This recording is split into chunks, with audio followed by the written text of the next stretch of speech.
প্রাণান্বিত জয়গুরু জানাই। আজকে একটা বিশেষ দিনে আমরা সকলে উপস্থিত হয়েছি।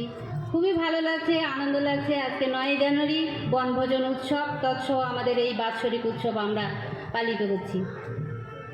সত্যি এখানে ছোট ছোট মানে এই যে বাচ্চা মেয়েদের গান, সুন্দর সুন্দর এই যে আমরা ঠাকুরের কথা শুনলাম, বাড়ি বাড়ি যদি এইভাবে আমরা ছেলে মেয়েদের মানে তৈরি করতে পারি, তাহলে সত্যি ঠাকুরের এই মিশন আমাদের একদিন অনেক দূরে এগিয়ে যাবে।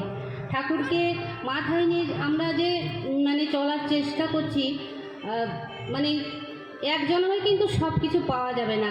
করতে করতে করতে করতে আমরা একদিন সফলতা আমাদের আসবেই, সেদিন আমাদের আরও আনন্দ হবে।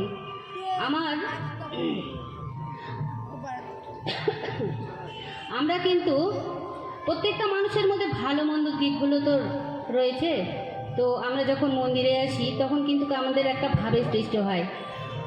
ঠাকুর প্রণাম করলাম, অনেক দাদা মায়েদের সঙ্গে দেখা সাক্ষাৎ হলো, বাড়িতে হয়তো অনেক অশান্তি, অনেক সমস্যা নিয়ে আমরা ঠাকুরের চরণে এসে প্রণাম নিবেদন করছি, কিন্তু আমরা যখন আবার সেই আশ্রম থেকে বেরিয়ে যাই তখন কিন্তু মানুষের মধ্যে একটা মানে আসরিক ভাব তখন আবার সৃষ্টি হয়। বাড়িতে গিয়ে কিংবা রাস্তাঘাটে আবার মানুষের মনের মধ্যে অশান্তি, সমস্যা এগুলো জর্জরিত হয়।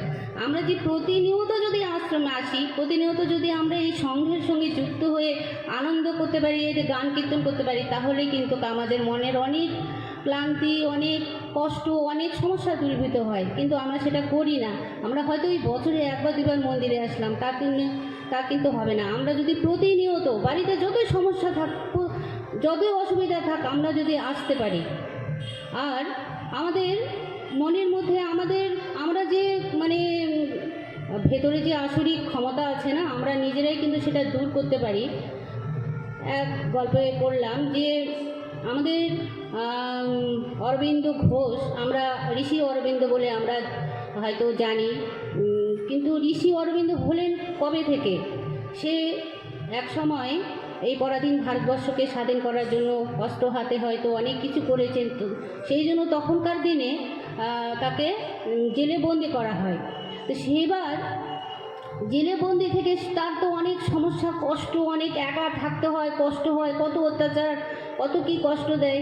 কিন্তু তখন সে একটা মনের দিক থেকে চিন্তা করলেন, তখনকার দিনে তো অনেক মনি ঋষিরা গুহায়, অনেক জঙ্গলে গিয়ে তপস্যা ধ্যান করতেন, তাদেরকে অনেক মানে ঈশ্বর লাভের জন্য। তখন অরবিন্দ ঘোষ তখন করলেন কি, যে আমি এই একাকিত্বটাকে ঠাকুরের জন্য, ঈশ্বরের চরণে নিবেদন করি।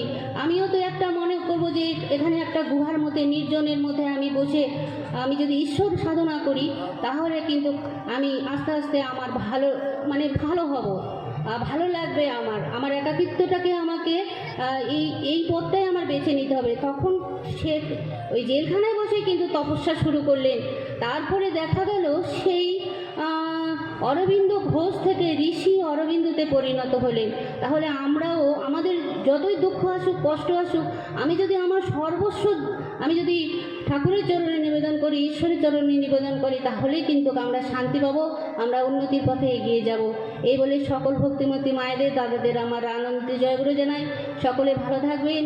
এই নববর্ষের সবাইকে হ্যাপি নিউ ইয়ারের শুভেচ্ছা, ধন্যবাদ। জয়গুরু। জয়গুরু। আমাদের মঞ্জিমা খুব সুন্দরভাবে এসে প্রসঙ্গ করলেন। গতকালের প্রশ্নের উত্তর অবশ্যই দিনমজুর।